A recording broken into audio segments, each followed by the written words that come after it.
En la editorial donde Dios me ha estado permitiendo trabajar los últimos meses, acabamos de publicar un libro que se llama Cristianismo Caso Resuelto, y es de un hermano que se llama J. Warner Wallace. Espero conocerlo en agosto, pero desde que escuché la historia de este hermano, la verdad es que me dejó impresionado.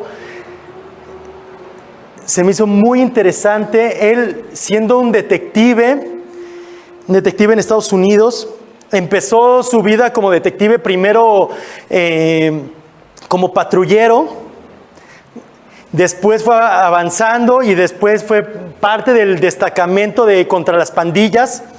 También formó parte del equipo SWAT.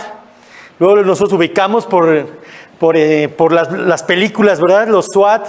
Y más tarde fue parte del equipo de impacto contra el crimen. Estos son los que investigan los casos de delincuentes profesionales. Pero más adelante todavía fue el fundador de un cuerpo especial de élite de parte de los detectives que se llaman, son investigadores de homicidios de casos fríos.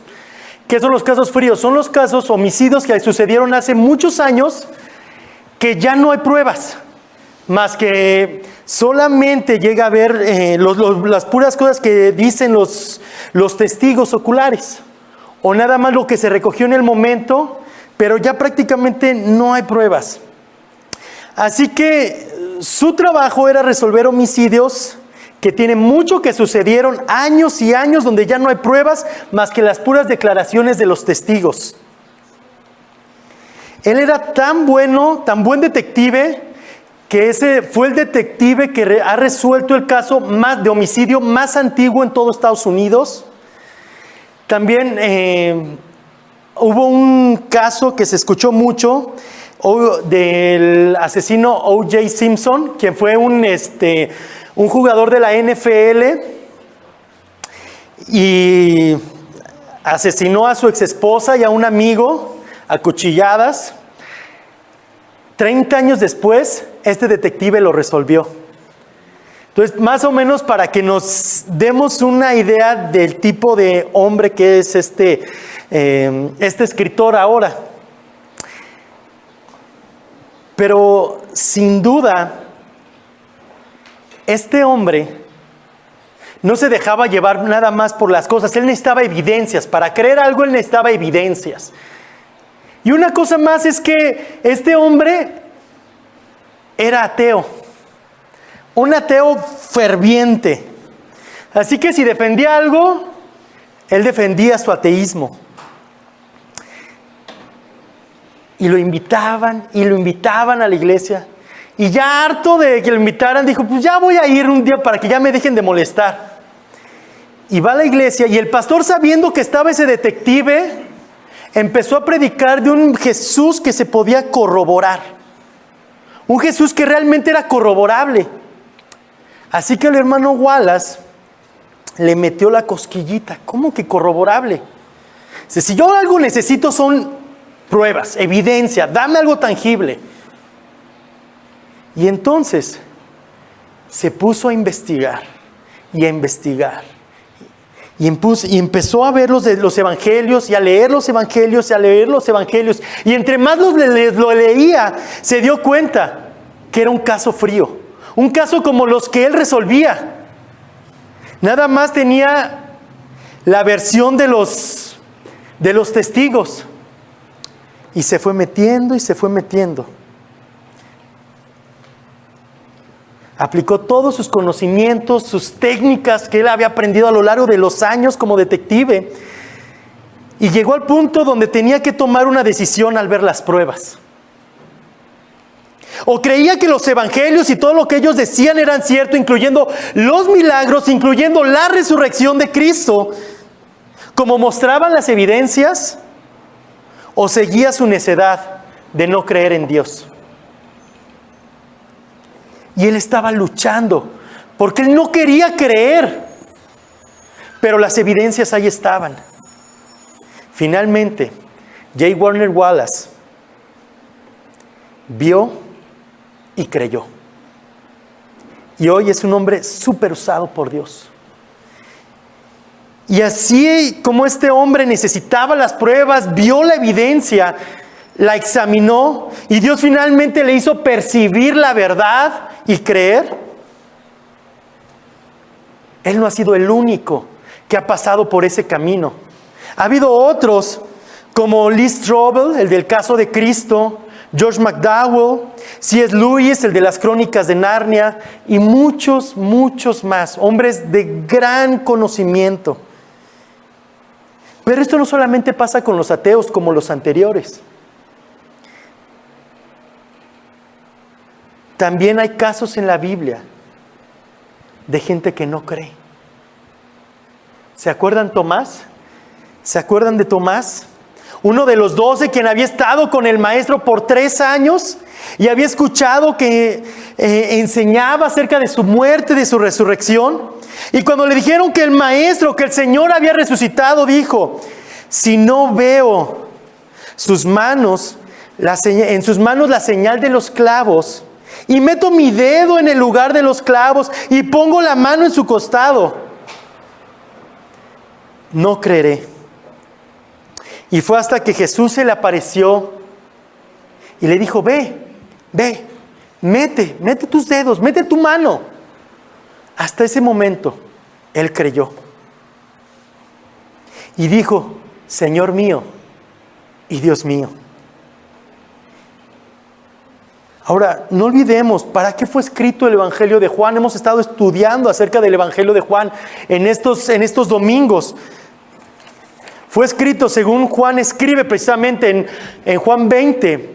Y muchas otras señales hizo también Jesús en presencia de sus discípulos, que no están escritas en este libro, en el Evangelio de Juan. Pero estas se han escrito, ¿para qué? Para que creáis que Jesús es el Cristo, el Hijo de Dios, y para que al creer tengáis vida en su nombre. Juan tiene un propósito muy claro al escribir: mostrar que Jesús verdaderamente es Dios, que Jesús es el Mesías que vendría a salvar a los suyos. Así que Juan ha estado mostrando evidencia tras evidencia a los lectores para que vean y perciban y crean que Jesús es el Hijo de Dios. Ese es su objetivo. De entre toda la evidencia que ha estado mostrando Juan, habló de 7 enseñanzas que dio el Señor, donde Él dice: yo soy el pan de vida, yo soy la luz del mundo, yo soy la puerta de las ovejas, yo soy el buen pastor, yo soy la resurrección, yo soy el camino, la verdad y la vida, yo soy la vid verdadera. 7 enseñanzas donde Él dice: yo soy. Y esto lo usa Juan para corroborar que Él realmente es el Hijo de Dios. Pero no solamente esto, sino que también cuenta 7 historias a lo largo de todo el Evangelio, donde Él finalmente llega al punto de decir: yo soy. ¿Se acuerdan cuando lo van a arrestar y le dicen: pero díganos quién es Jesús? Y Él dice: yo soy. Y los soldados azotan y caen, nada más porque Jesús dice: yo soy. Y uno puede decir: ¿y eso qué tiene que ver? ¿Cuál es la relevancia de que diga Jesús: yo soy? ¿Cuál es la relevancia de que Juan nos esté diciendo 14 veces que Jesús dijo: yo soy? ¿Cuál es la relevancia de que en estos 2 grupos de 7 que diga: yo soy? Ese fue el nombre que Dios dio en el Antiguo Testamento acerca de Él mismo. Cuando se reveló a Moisés en la zarza ardiendo, le dijo: yo soy. Entonces Jesús estaba diciendo: yo soy Dios. Cada que Él decía: yo soy, yo soy, yo soy, decía: yo soy Dios, yo soy el Mesías. Y aunado a lo anterior, Juan narra en todo el Evangelio 7, otra vez 7, por cierto, 7 milagros. Él convierte el agua en vino en las bodas de Caná, ¿se acuerdan? Y que dice que ese era el primer milagro. Pero no solamente eso, sino que sana a un niño enfermo, sana a un hombre paralizado, la alimentación de los 5,000, la sanidad de un hombre ciego. Y finalmente llega a Juan 11, que lo veíamos, lo estudiábamos hace 3 semanas. Juan 11, la resurrección de Lázaro. Y ahí llevamos 6 milagros. Todas estas señales o milagros apuntaban a la señal más grande e increíble de todas, por la que finalmente creerías que Jesús es el Dios, que Jesús es el Mesías, que Jesús es el libertador, o te endurecerías más y te opondrías finalmente, completamente, contra Jesús. No perdamos de vista que Juan está escribiendo para que creamos que Jesús es Dios mismo, es el Mesías, es el Salvador, y que al creer tengamos vida. Ese es su objetivo, ha estado demostrándolo muchas veces, pero llega a este punto. Así, estamos situados después de la muerte del Señor en la cruz del Calvario el día viernes. Ahora ya han pasado 3 días desde aquella muerte, según los contaban los judíos. No días de 24 horas como los contamos nosotros. Ellos contaban los días de manera distinta. Por lo tanto, el domingo sería el 3er día. ¿Y qué pasó? Y el primer día de la semana, María Magdalena fue temprano al sepulcro, cuando todavía estaba oscuro, y vio que ya la piedra había sido quitada del sepulcro. Entonces corrió y fue a ver a Simón Pedro y al otro discípulo, a quien Jesús amaba, y les dijo: se han llevado al Señor del sepulcro y no sabemos dónde le han puesto. María Magdalena era una mujer que amaba muchísimo a su Señor. ¿Y cómo no amarlo si lo había liberado de 7 demonios? Y había demostrado su amor al Señor. Había estado sirviendo durante todo su ministerio. Había servido al Señor en muchas ocasiones. También había estado al pie de la cruz. Y también estuvo presente cuando colocaron al Maestro en la tumba. Así que, a diferencia de los discípulos que salieron huyendo, María Magdalena estuvo ahí siempre. Era una mujer que amaba muchísimo a su Señor. Y ahora nuevamente muestra su amor, siendo la primera, junto con otras mujeres, como nos narran otros de los evangelios, en estar en la tumba, muy temprano en la mañana, para terminar el trabajo que había hecho José de Arimatea, de ungir el cuerpo, de prepararlo, para que finalmente reposara en la tumba.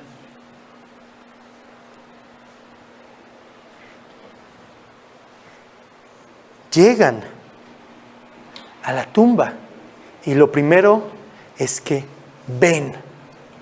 Llegan y ven. Esta es la primera vez que se menciona el verbo ver en este pasaje que estamos estudiando. Es la primera vez que se menciona este verbo.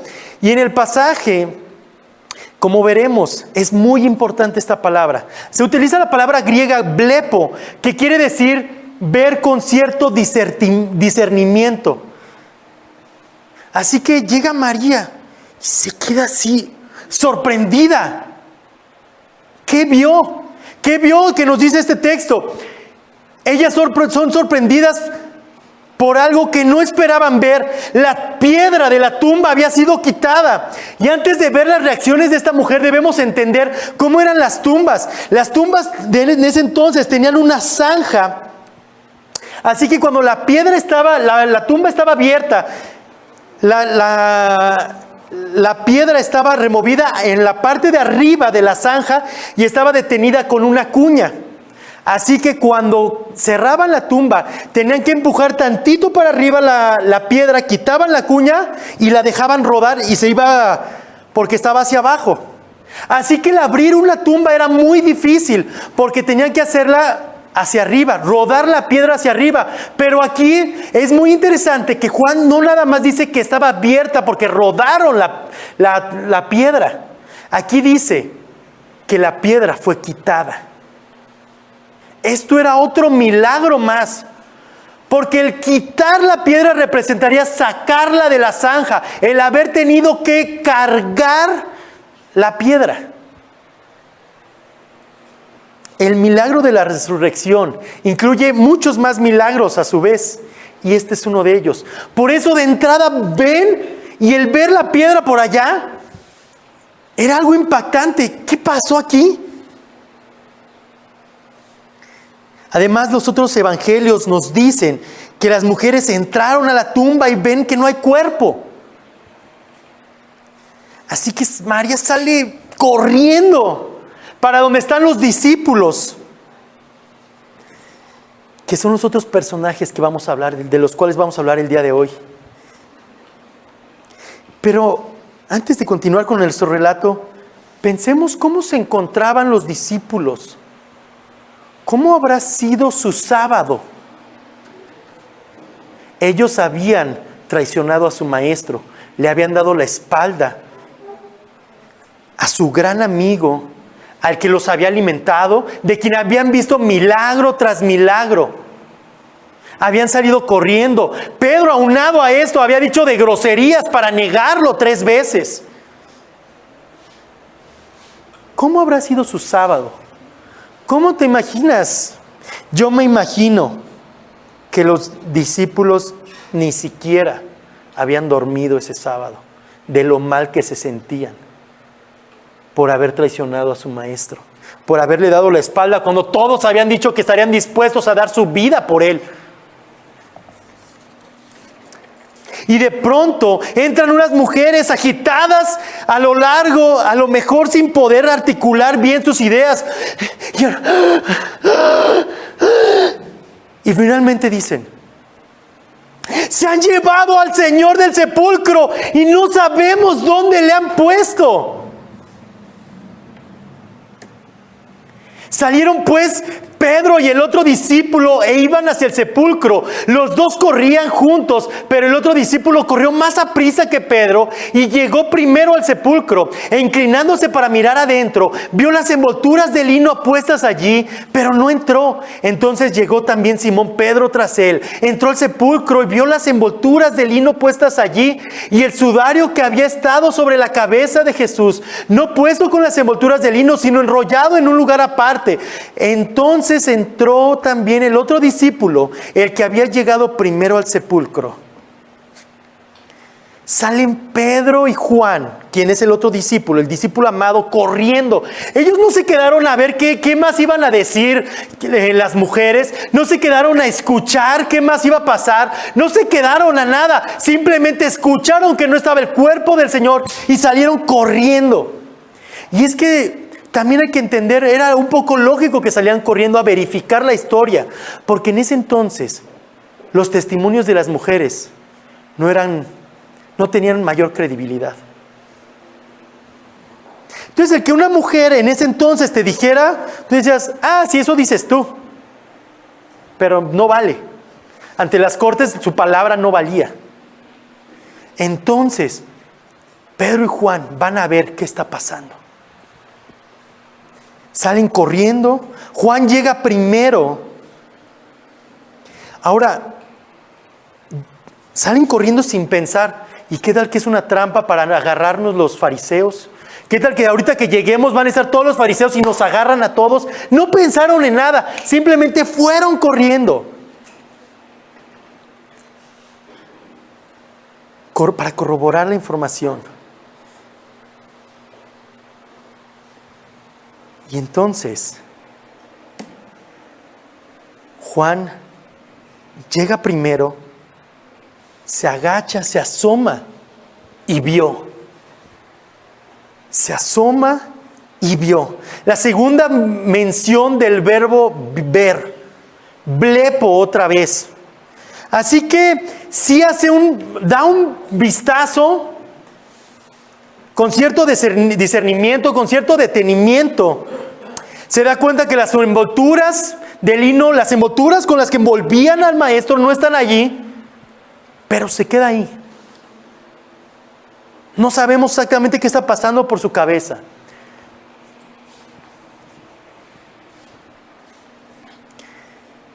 Y no sabemos tampoco cuánto tiempo pasó entre que Juan llegó y Pedro llegó.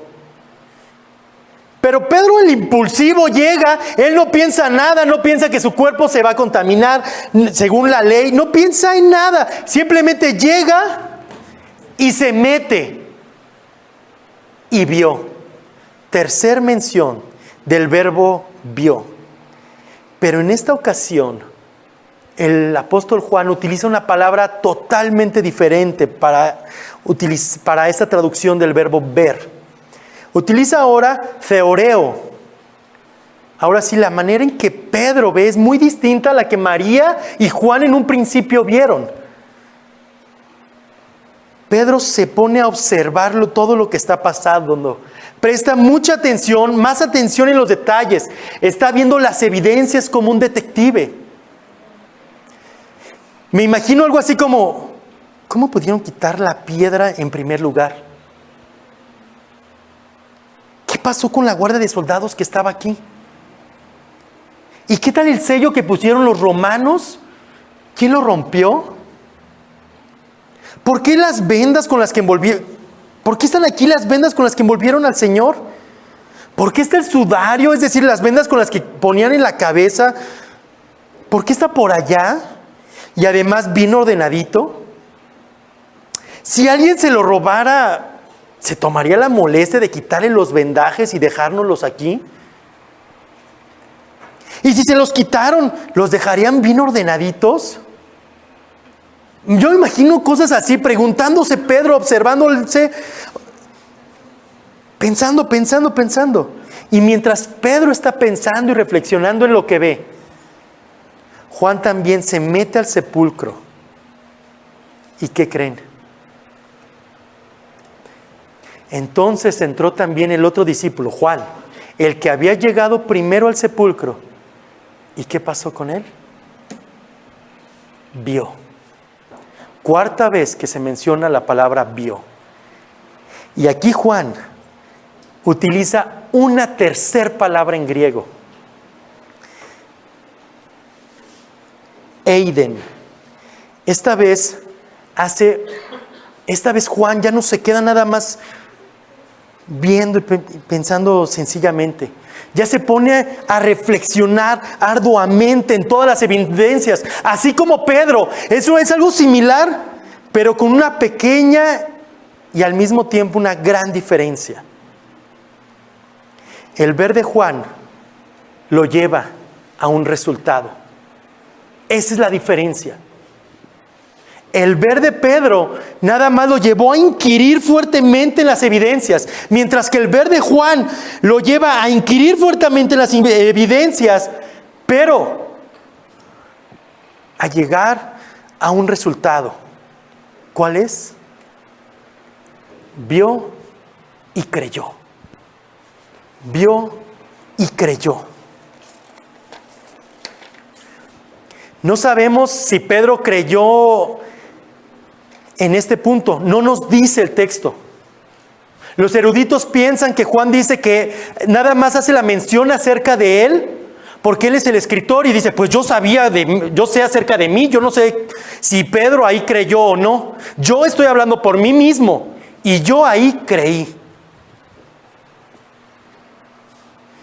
¿Pero qué creyó? Él creyó por la evidencia que tenía, que Jesús había resucitado. Aún no entendía todo este punto y sus implicaciones, pero él ya había percibido que Jesús realmente es Dios, el Hijo de Dios, el Mesías, y estaba vivo. Juan no era de los bienaventurados que no vieron y creyeron, como nos dice más adelante ese mismo capítulo, sino que así como Tomás, él tuvo que ver la evidencia para creer. Pero eso no importaba. Ahora veía, sus ojos habían sido abiertos y creía. Creía en el Mesías, creía que estaba vivo. Nos dice el verso 9, porque todavía no había entendido la Escritura que Jesús debía resucitar de entre los muertos. Juan nos dice que aunque vio y creyó, ellos todavía no entendían que el Antiguo Testamento, que las profecías hablaban que Jesús resucitaría. Aunque ellos vieron y creyeron, aunque Juan vio y creyó, no entendían todavía todas las implicaciones de la resurrección. No entendían que las profecías del Antiguo Testamento hablaban que Jesús resucitaría. No lo habían entendido eso todavía. Pero Juan había visto y había creído. Aunque no entendiera lo de las profecías, él había visto y había creído.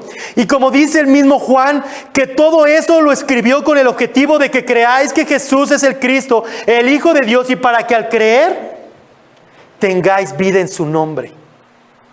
Ahora Juan creía que Jesús era Dios, quien había resucitado de entre los muertos, y por lo tanto tenía vida en su nombre, aunque no entendiera que se hablaba de la resurrección en el Antiguo Testamento.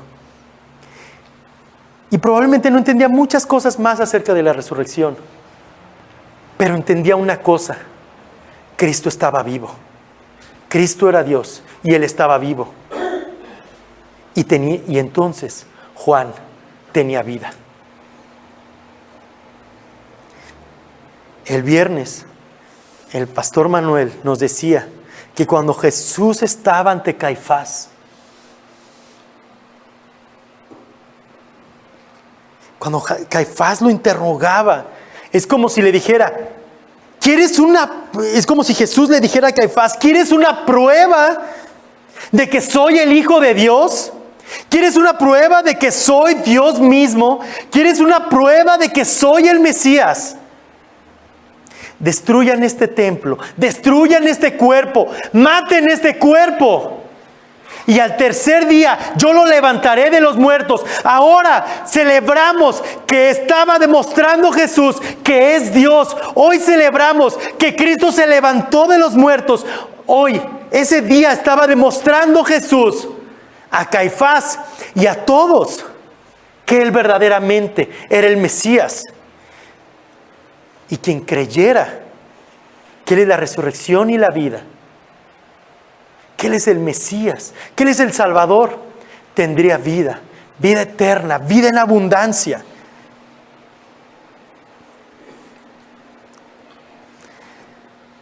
Él resucitó para que tú y yo podamos acceder libremente a su presencia, para que la santidad de Dios no nos consuma y caigamos muertos por nuestros pecados.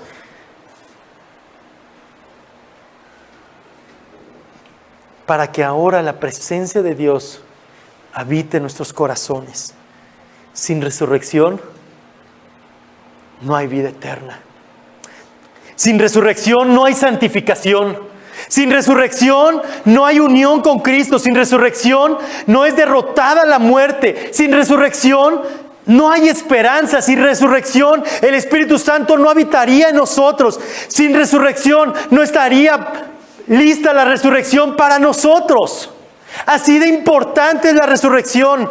Sin resurrección nosotros no tendríamos vida y vida en abundancia. Sin resurrección nosotros no seríamos santificados de gloria en gloria. Pero gloria a Dios que el Señor resucitó, que ahora nos ha abierto los ojos y podemos ver y creer. Y gracias a su resurrección tenemos vida eterna, somos santificados, estamos unidos a Cristo, tenemos esperanza, tenemos al Espíritu Santo viviendo en nosotros. Y un día resucitaremos para estar por toda la eternidad cara a cara ante nuestro Señor, gozándonos y alabándolo por toda la eternidad. Gloria a Dios que resucitó, porque hoy celebramos que Él resucitó y tenemos la seguridad, y por eso tenemos la seguridad de que si hoy morimos, un día estaremos por siempre con Él, porque Él resucitó y venció a la muerte. La resurrección de Jesús es una realidad que se comprobó y nos debe llevar a creer en Cristo como el Hijo de Dios, y para que creyendo tengamos vida en su nombre. Si no crees, pídele a Dios que te ayude a ver y creer Ponte a investigar como el detective Wallace o como Juan. Y si crees, gloria a Dios. Pues si los muertos no resucitan, entonces ni siquiera Cristo ha resucitado. Y si Cristo no ha resucitado, vuestra fe es falsa, todavía estáis en vuestros pecados. Mas ahora Cristo ha resucitado de entre los muertos, primicias de los que durmieron. Porque ya que la muerte entró por un hombre, también por un hombre vino la resurrección de los muertos. A Dios gracias, que nos da la victoria por medio de nuestro Señor Jesucristo. Por tanto, mis amados hermanos, estad firmes, constantes, abundando siempre en la obra del Señor, sabiendo que vuestro trabajo en el Señor no es en vano. Finalmente, ¿qué hicieron estos discípulos?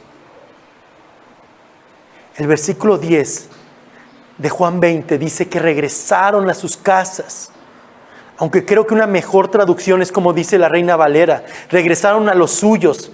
Ellos no pudieron contenerse con esta verdad tan grande. Ellos no pudieron quedarse callados. Ellos fueron y dieron testimonio de lo que hicieron. No es como que ya fueron. Cuando leemos ese versículo es como que sí, ya se fueron a su casa y se quedaron X con esa verdad. No, ellos fueron impactados con la verdad de ver a Cristo resucitado. Y entonces fueron y dieron testimonio de esta verdad tan grande. Y esto nos debe llevar a nosotros a que si crees en Cristo y crees que Cristo resucitó de entre los muertos, una verdad tan grande no se puede quedar en tu corazón. Debe ser expresada a otros. Debe ser manifestada a otros. No nos debe llenar de egoísmo.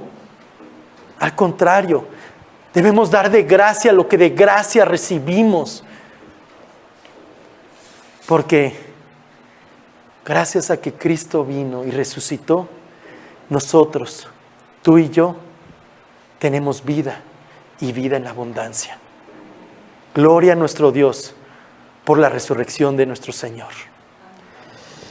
Señor, gracias. Gracias te damos porque eres un Dios bueno. Gracias porque adoramos a un Dios vivo, a un Dios que no fue retenido por la muerte, que la tumba no pudo detenerlo.